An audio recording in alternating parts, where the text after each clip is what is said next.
Desa Sidomulyo, terletak di sudut Jawa Tengah, adalah permata kecil yang tersembunyi di antara sawah hijau dan bukit-bukit rendah.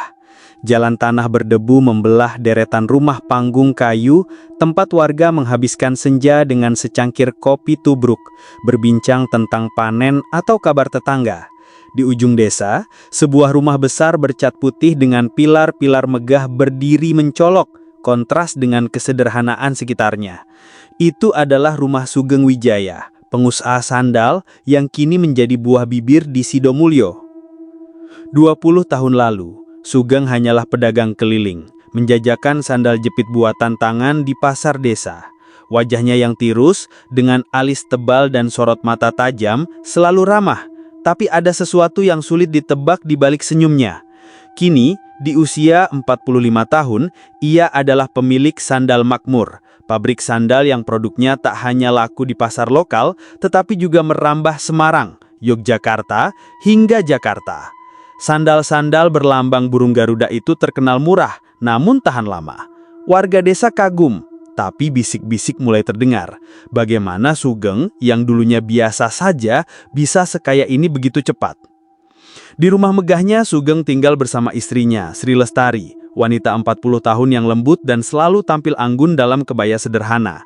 Rambutnya disanggul rapi, dan senyumnya hangat, membuatnya disukai warga meski ia jarang berbincang lama. Putra mereka, Joko Santoso, 18 tahun, adalah pemuda pendiam yang lebih suka menyendiri di kamar, asik dengan ponsel atau buku. Joko tak pernah terlihat di pabrik ayahnya, seolah sengaja menjauh dari dunia yang membesarkan nama keluarganya. Namun di balik kemakmuran itu, Sugeng menyimpan rahasia kelam. Setiap malam purnama, saat bulan bulat penuh menggantung di langit, ia menyelinap keluar rumah. Dengan langkah hati-hati, ia menuju hutan kecil di belakang desa, membawa sesajen, nasi tumpeng kecil, bunga Kamboja, dan sebotol air suci dari mata air desa. Tujuannya adalah pohon beringin tua yang berdiri sendirian. Akar-akarnya mencengkram tanah seperti tangan raksasa. Di bawah pohon itu, Sugeng berlutut, berdoa dengan suara pelan, memanggil nama yang tak pernah dia sebut di depan siapapun. Warga yang pernah melihat dari kejauhan bilang, ada cahaya redup berpijar di sekitar pohon, tapi tak ada yang berani mendekat. Konon pohon itu adalah tempat tinggal makhluk gaib yang mengabulkan keinginan dengan harga yang mengerikan. Di sisi lain desa, Wulansari, gadis 20 tahun, baru saja tiba dari kampung tetangga untuk bekerja di Sandal Makmur. Wajahnya bulat dengan mata besar penuh semangat. Anak sulung dari keluarga petani miskin yang berharap gajinya bisa menyokong adik-adiknya sekolah. Dengan rambut dikuncir sederhana dan pakaian kain biasa, Wulan melangkah masuk ke pabrik pada hari pertamanya, penuh harap. Pabrik itu sendiri adalah bangunan beton sederhana, penuh derit mesin dan tumpukan sandal di setiap sudut. Bau karet dan lem menyengat, tapi Wulan tak peduli. Baginya, ini adalah jalan menuju masa depan. Namun pada malam ketiga bekerja, Wulan merasakan keanehan. Saat menyusun sandal di gudang belakang, lampu neon di atasnya berkedip-kedip. Suara mesin yang biasanya bising tiba-tiba terhenti, digantikan keheningan mencekam. Dari sudut gudang terdengar bisikan pelan, "Wulan! Wulan!" Seperti angin yang membawa nama. Jantungnya berdegup kencang, tapi saat dia menoleh, tak ada siapa-siapa, hanya tumpukan sandal dan kegelapan. Wulan buru-buru menyelesaikan pekerjaan dan pulang, mencoba meyakinkan diri bahwa itu hanya halusinasi. Tapi di hatinya, ia tahu ada sesuatu yang tak beres dengan Sandal Makmur. Di rumah megahnya, Sugeng duduk di beranda, menatap bulan purnama dengan mata kosong. Sri Lestari mendekat membawa secangkir teh. "Kamu yakin ini yang terbaik, Mas?" tanyanya pelan. Suaranya penuh kekhawatiran. Sugeng hanya mengangguk, tangannya menggenggam erat sesuatu di sakunya. Jimat kecil dari kain merah yang berbau aneh. "Semuanya untuk keluarga kita, Sri," jawabnya. Suaranya datar namun tegas. Di kejauhan angin malam membawa suara desau dari hutan, seolah pohon beringin itu memanggilnya kembali. Malam di Sidomulyo selalu tenang. Hanya sesekali terdengar suara jangkrik atau anjing yang menggonggong di kejauhan. Namun, di dalam kompleks Sandal Makmur, suasana terasa berbeda. Pabrik itu, meski sederhana dengan dinding betonnya yang mulai mengelupas dan atap seng yang kadang bocor saat hujan deras, seolah menyimpan rahasia yang tak pernah terucap. Bau karet cair dan lem kimia yang menyengat bercampur dengan aroma tanah basah dari sawah di sekitarnya menciptakan suasana yang kian menyesakkan saat malam tiba. Wulansari, karyawan baru yang masih berusaha menyesuaikan diri, mulai merasakan getaran aneh setiap kali ia melangkah ke gudang belakang. Tempat tumpukan sandal menjulang tinggi seperti menara kecil dalam bayang-bayang lampu neon. Wulan, dengan wajah bulat dan mata besar yang selalu penuh semangat, kini mulai menunjukkan tanda-tanda kegelisahan. Pada malam ketiga bekerja, pengalaman mendengar bisikan di gudang masih menghantuinya. Ia mencoba mengabaikannya, meyakinkan diri bahwa itu hanya suara angin atau kelelahan setelah bekerja berjam-jam. Namun malam ini, saat ia kembali ditugaskan lembur untuk menyelesaikan pesanan besar ke Semarang, perasaan tak nyaman itu muncul lagi, lebih kuat. Gudang belakang, dengan lorong-lorong sempit di antara tumpukan sandal, terasa seperti labirin yang hidup. Lampu neon di langit-langit berkedip-kedip, menciptakan bayangan yang seolah bergerak sendiri. Wulan menggenggam erat buku catatan pesanan di tangannya, berusaha fokus, tapi jantungnya berdegup kencang. "Wulan? Wulan?" Bisikan itu kembali terdengar, kali ini lebih jelas, seperti suara seorang wanita yang berbicara tepat di belakang telinganya. Wulan menoleh dengan cepat, tapi hanya ada kegelapan dan tumpukan sandal yang diam. Ia menyalakan senter ponselnya. Cahayanya menyapu sudut-sudut gudang, namun tak ada apapun selain bau karet yang semakin menyengat. "Mungkin aku terlalu capek," gumamnya, mencoba menenangkan diri. Tapi saat ia berbalik untuk kembali bekerja, ia melihat sesuatu di ujung lorong. Sebuah bayangan hitam, tinggi dan kurus, berdiri diam di dekat pintu keluar. Wulan terpaku, nafasnya tersendat.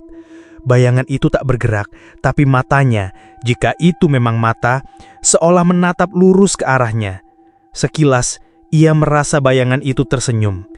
Lampu neon tiba-tiba menyala penuh, dan bayangan itu lenyap.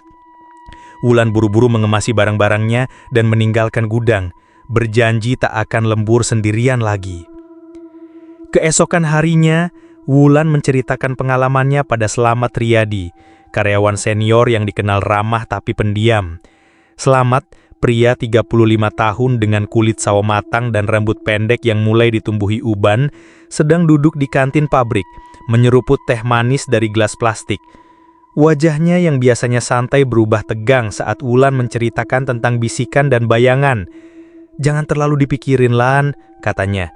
Suaranya pelan, tapi ada nada cemas yang tak bisa disembunyikan. "Pabrik ini memang agak aneh kadang-kadang. Fokus kerja aja, gaji kita bagus di sini." Wulan ingin bertanya lebih lanjut, tapi Slamet buru-buru bangkit dan kembali ke mesin cetak sandal, seolah menghindari pembicaraan. Slamet sendiri pun bukan tanpa rahasia. Di malam-malam tertentu, ia sering terbangun dari mimpi buruk, melihat sosok hitam yang sama berdiri di ujung lorong pabrik, memanggil namanya dengan suara dalam dan dingin. Ia pernah mencoba bercerita pada Suparman, teman sesama karyawan yang sudah bekerja di Sandal Makmur selama 5 tahun.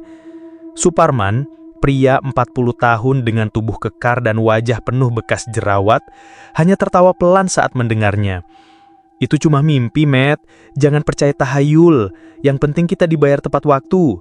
Tapi mata Suparman berkilat aneh saat mengatakan itu, seolah ia juga menyimpan ketakutan yang sama. Slamet memilih diam, tak ingin kehilangan pekerjaan yang memberinya gaji lebih besar dari buruh tani di desa. Di sisi lain, Sugeng Wijaya tampak semakin sibuk. Pesanan sandal terus berdatangan, dan ia sering terlihat berjalan mondar-mandir di kantor kecilnya di sudut pabrik, memeriksa laporan dengan wajah serius. Namun di balik kesibukannya, ada ketegangan yang tak terucapkan. Setiap kali ia melewati Wulan, ia menatapnya sekilas dengan senyum tipis yang sulit diartikan. Wulan merasa bulu kuduknya merinding setiap kali mata Sugeng bertemu dengannya, seolah pria itu tahu sesuatu yang ia sendiri belum pahami. Sugeng juga mulai sering menghilang di malam hari, meninggalkan Sri Lestari sendirian di rumah besar mereka. Sri yang biasanya tenang, kini sering terlihat gelisah, mondar-mandir di beranda sambil memegang tasbih kayu, berdoa dalam diam. Malam itu, saat bulan purnama kembali muncul, Sugeng kembali ke hutan. Ia membawa sesajen yang lebih banyak dari biasanya, nasi tumpeng, ayam panggang utuh, dan sehelai kain merah yang berbau amis. Di bawah pohon beringin tua, ia berlutut, menyalakan lilin kecil, dan berbisik dalam bahasa Jawa kuno yang tak banyak orang mengerti. Angin malam menderu, membawa aroma tanah dan daun kering, dan pohon beringin seolah bergoyang meski tak ada angin kencang. Dari kegelapan, sebuah suara berat menjawab bisikan Sugeng. "Satu lagi, segera." Sugeng mengangguk, wajahnya pucat, tangannya gemetar saat ia memadamkan lilin dan buru-buru meninggalkan hutan. Pagi di Sidomulyo terasa seperti biasa, dengan kabut tipis yang melayang di atas sawah dan suara ayam berkokok menyambut mentari. Namun, di Sandal Makmur, suasana pagi itu terasa lebih berat dari biasanya. Para karyawan berbisik-bisik di sudut ruang istirahat, wajah mereka penuh kecemasan. Suparman, karyawan senior yang dikenal tangguh dan selalu tepat waktu, tak muncul ke pabrik sejak kemarin. Awalnya, rekan-rekannya mengira ia sakit atau pulang ke kampung tetangga untuk urusan keluarga. Namun, ketika seorang karyawan yang berteman dekat dengan Suparman, bernama Sutarno, menghubungi keluarganya, jawabannya mencengangkan. Suparman tak pernah sampai ke rumah. Ia lenyap tanpa jejak. Wulansari, yang masih terguncang oleh pengalaman melihat bayangan di gudang, merasa jantungnya berdegup lebih kencang saat mendengar kabar itu. Ia duduk di bangku kayu di kantin pabrik, memegang segelas teh manis yang sudah dingin, mencoba mencerna apa yang terjadi. Wajahnya yang biasanya cerah kini pucat, matanya terus melirik ke arah gudang belakang, tempat ia mendengar bisikan dan melihat sosok hitam beberapa malam lalu. Mungkin cuma kebetulan, gumamnya dalam hati, tapi perasaan tak nyaman itu terus menggerogoti. Ia teringat kata-kata Slamet Riyadi yang memintanya untuk tak memikirkan hal-hal aneh di pabrik. Namun kini, bahkan Slamet tampak gelisah, mondar-mandir di dekat mesin cetak sandal dengan wajah tegang. Desas-desus di desa mulai menyebar seperti api di musim kemarau. Beberapa warga mengaku melihat Suparman berjalan menuju hutan di malam purnama, membawa tas kain kecil yang biasa ia gunakan untuk bekal. Yang lain bersumpah melihat Sugeng Wijaya keluar dari hutan pada malam yang sama, pakaiannya basah dan berlumur noda merah yang mencurigakan. "Itu pasti darah," bisik seorang pedagang sayur di pasar desa, suaranya penuh keyakinan, meski tak ada bukti. Cerita-cerita itu sampai ke telinga Wulan, membuatnya semakin yakin bahwa ada sesuatu yang sangat salah dengan Sandal Makmur. Ia mulai memperhatikan pola yang aneh. Setiap kali ada karyawan yang menghilang, dan Suparman bukan yang pertama, karena dua pekerja lain lenyap dalam 2 tahun terakhir, pesanan sandal di pabrik selalu melonjak. Pekan ini saja, Sugeng mengumumkan kontrak besar dengan distributor di Surabaya, dan tumpukan sandal di gudang seolah tak pernah habis. Sore itu, Wulan memutuskan untuk mendekati Sri Lestari, istri Sugeng yang dikenal ramah dan sering membagikan makanan kepada karyawan. Sri sedang berada di halaman rumah besar mereka, menyirami bunga-bunga Kamboja yang tumbuh rimbun di sekitar pagar. Wulan memberanikan diri mendekat, tangannya memegang erat kain bawahan yang ia kenakan. "Mbak Sri, boleh tanya sesuatu?" tanyanya dengan suara pelan. Sri menoleh, senyumnya hangat seperti biasa, tapi ada ketegangan di sudut matanya. "Tentu, Wulan. Apa kabar Suparman? Kudengar dia nggak masuk kerja." Wulan ragu sejenak, lalu menceritakan kecurigaannya tentang keanehan di pabrik, tanpa menyebut bisikan atau bayangan yang ia lihat beberapa malam lalu. Sri mendengar dengan wajar tenang, tapi jari-jarinya memainkan ujung kebaya, tanda kegelisahan yang tak bisa disembunyikan. "Jangan dengarkan omongan orang, Wulan," katanya akhirnya. Suaranya lembut, tapi kaku. "Kerja yang rajin ya, di sini aman kok." Namun saat Sri berbalik untuk masuk ke rumah, Wulan melihat tangannya gemetar, dan tasbih kayu yang selalu ia pegang jatuh ke tanah tanpa ia sadari. Malam itu, Wulan tak bisa tidur. Pikirannya dipenuhi bayangan Suparman, bisikan di gudang, dan senyum aneh Sugeng. Ia memutuskan untuk kembali ke pabrik setelah semua orang pulang, bertekad mencari petunjuk. Dengan senter kecil dan keberanian yang dipaksakan, ia menyelinap ke gudang belakang. Udara di dalam gudang terasa lebih dingin dari biasanya, meskipun malam itu tak terlalu berangin. Ia berjalan pelan di antara tumpukan sandal. Cahaya senternya menyapu lorong-lorong sempit. Di sudut gudang, di balik tumpukan sandal jepit berwarna merah tua, ia menemukan sesuatu yang membuat darahnya membeku. Sehelai kain putih terlipat rapi, bertuliskan huruf-huruf Jawa kuno yang tak ia mengerti. Di samping kain itu, ada setumpuk sandal yang tampak berbeda. Warnanya merah kehitaman, seolah dicat dengan sesuatu yang bukan cat biasa. Wulan mendekat, dan bau amis menyengat hidungnya. Ia mundur, jantungnya berdegup kencang, yakin bahwa itu bukan cat, melainkan darah. Di saat yang sama, di rumah besar Sugeng, suasana tegang menyelimuti ruang makan. Sri duduk di meja, menatap piring makan malam yang tak tersentuh, sementara Joko, putra mereka, bermain ponsel dengan wajah acuh. Sugeng baru saja kembali dari kantor, wajahnya pucat dan rambutnya sedikit berantakan. "Mas, apa yang terjadi dengan Suparman?" tanya Sri, hampir berbisik. Sugeng menatapnya tajam, lalu menggeleng pelan. "Jangan tanya yang tak perlu, Sri. Semuanya under control." Namun tangannya yang memegang sendok gemetar. Dan Joko, yang biasanya tak peduli, melirik ayahnya dengan ekspresi curiga sebelum kembali ke ponselnya. Di luar, angin malam membawa suara desau dari hutan, seolah pohon beringin tua itu tahu apa yang telah terjadi. Di desa, kabar tentang hilangnya Suparman semakin liar. Beberapa warga mulai menghindari jalan dekat hutan di malam hari, takut akan cerita tentang makhluk gaib yang haus darah.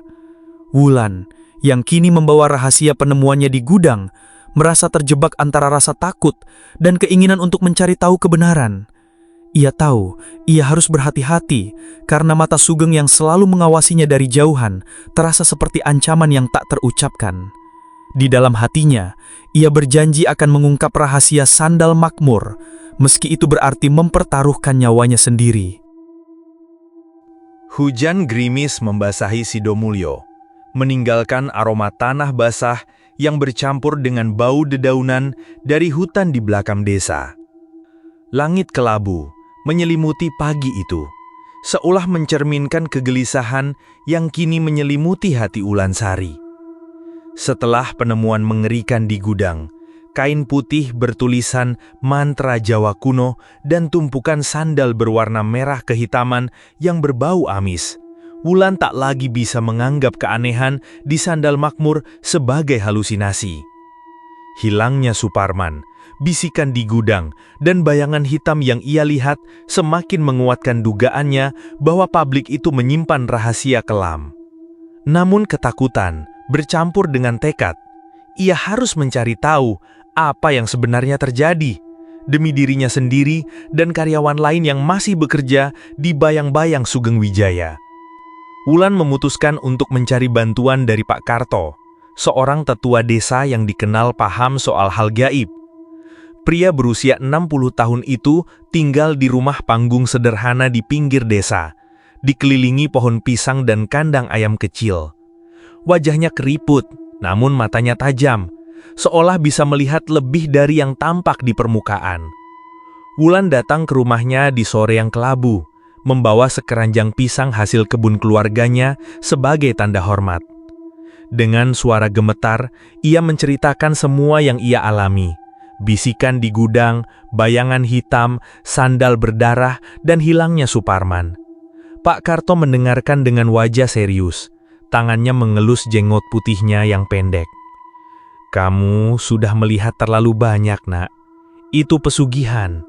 Sugeng sudah terikat dengan makhluk di pohon beringin tua. Tumbalnya adalah nyawa karyawan dari kampungnya sendiri. Makhluk itu haus darah orang-orang yang dikenalnya." Kata-kata Pak Karto membuat Wulan merinding. Ia teringat Suparman dan 2 karyawan lain yang hilang dalam 2 tahun terakhir, Suwandi dan Marni, yang kini hanya menjadi cerita di antara warga. Pak Karto melanjutkan menjelaskan bahwa pohon beringin tua di hutan adalah tempat Sugeng mengikat perjanjian dengan makhluk gaib, mungkin siluman atau jin yang menjanjikan kekayaan dengan imbalan nyawa. Satu-satunya cara menghentikannya adalah menghancurkan pohon itu. Tapi itu berbahaya. Makhluk itu tak akan membiarkan perjanjiannya diputus begitu saja. Wulan menelan ludah, jantungnya berdegup kencang. Pak Karto menyerahkan sehelai kain putih kecil dengan tulisan mantra Jawa kuno serupa dengan yang ditemukan Wulan di gudang. "Bawa ini nak, baca mantranya jika kamu dalam bahaya. Tapi pikirkan baik-baik, nyawamu taruhannya." Malam itu, Wulan kembali ke rumahnya. Sebuah gubuk sederhana dengan dinding anyaman bambu dan atap genteng tua. Ia duduk di dipan kayu, menatap kain mantra dari Pak Karto. Pikirannya berkecamuk. Berhenti bekerja adalah pilihan yang aman, tapi ia tahu keluarganya bergantung pada gajinya. Lebih dari itu, ia tak bisa membiarkan karyawan lain seperti Slamet Riyadi menjadi korban berikutnya. Wulan memutuskan untuk mencari sekutu, dan pikirannya tertuju pada Slamet yang tampaknya juga merasakan keanehan di pabrik. Keesokan harinya, di kantin pabrik, ia mendekati Slamet saat ia sedang makan siang sepiring nasi dengan tempe goreng dan sambal terasi. Dengan suara pelan, Wulan menceritakan penemuannya di gudang dan percakapannya dengan Pak Karto. Awalnya Slamet menggeleng, wajahnya penuh keraguan. "Lan, ini bukan urusan kita. Aku cuma ingin kerja, pulang, dan hidup tenang." Tapi matanya penuh ketakutan, seolah ia tahu lebih dari yang ia akui. Setelah dibujuk, Slamet akhirnya setuju membantu, meski dengan syarat mereka harus berhati-hati.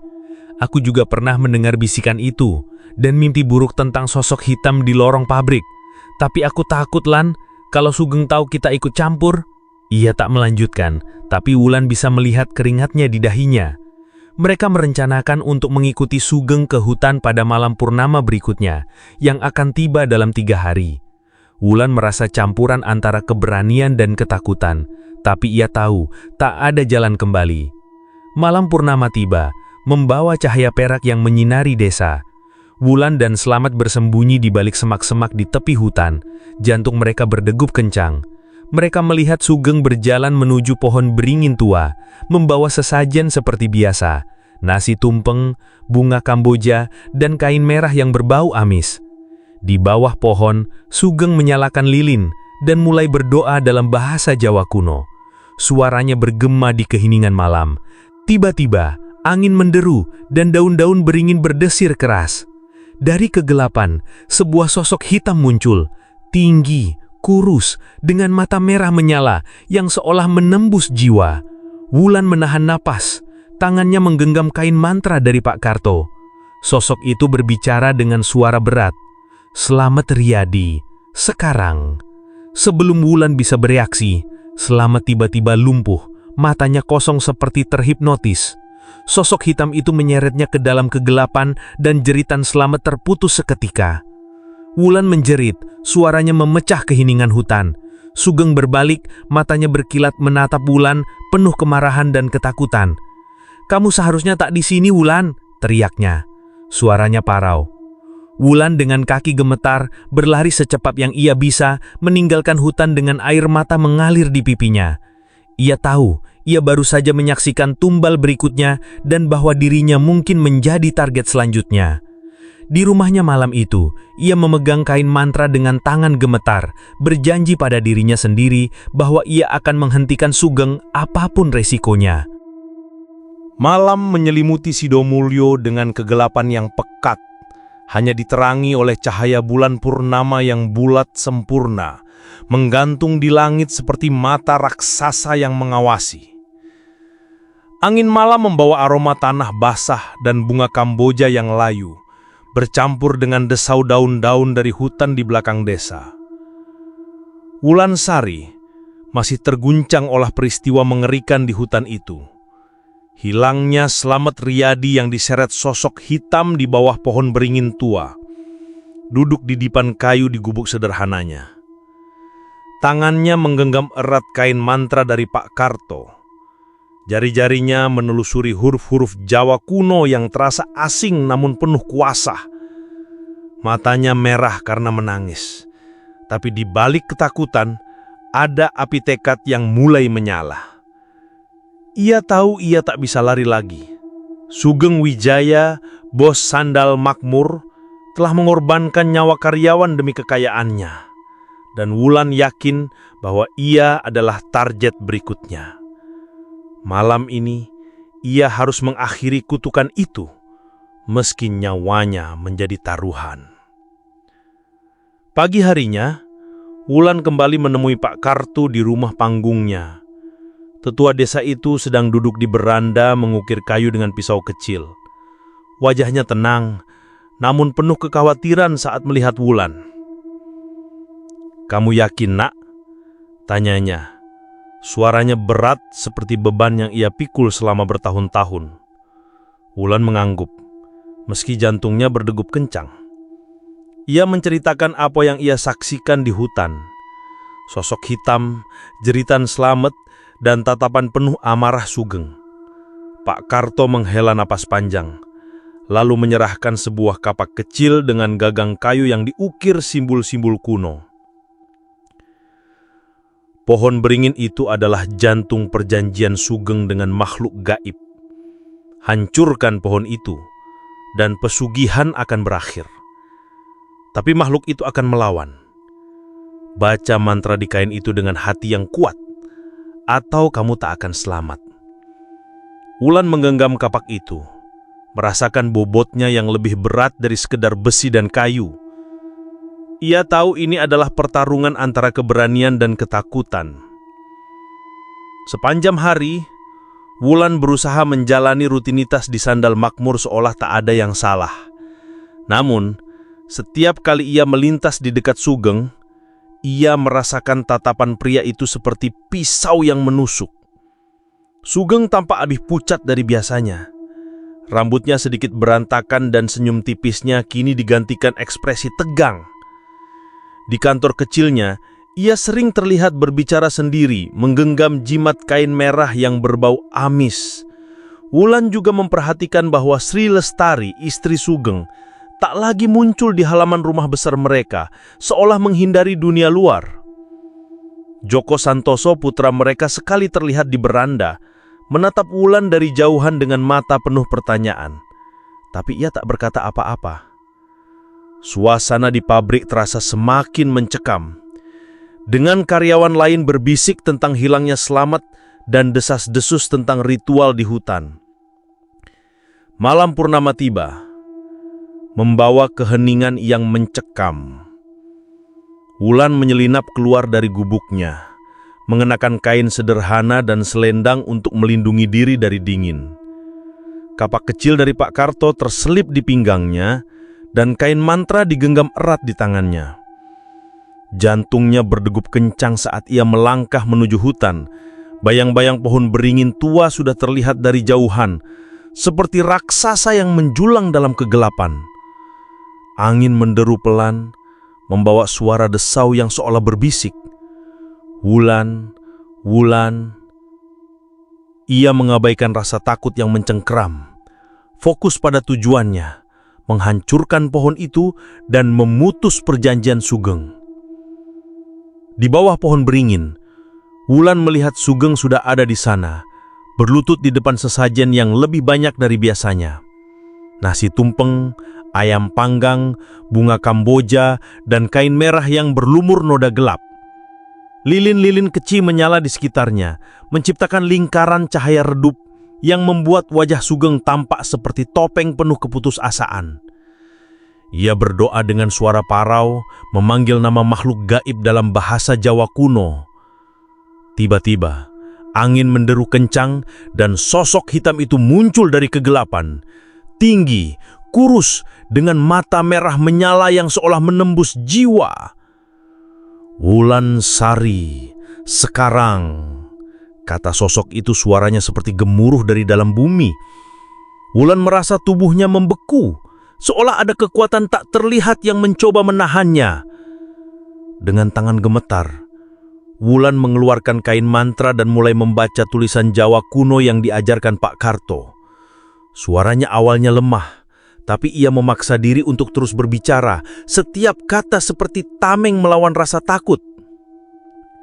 Sosok hitam itu meraung, suaranya mengguncang hutan, dan daun-daun beringin bergoyang keras. Sugeng berbalik, Wajahnya penuh kengerian. "Berhenti, Wulan! Kamu tak tahu apa yang kamu lakukan!" teriaknya sambil melangkah mendekat dengan pisau kecil di tangannya. Tapi Wulan tak berhenti.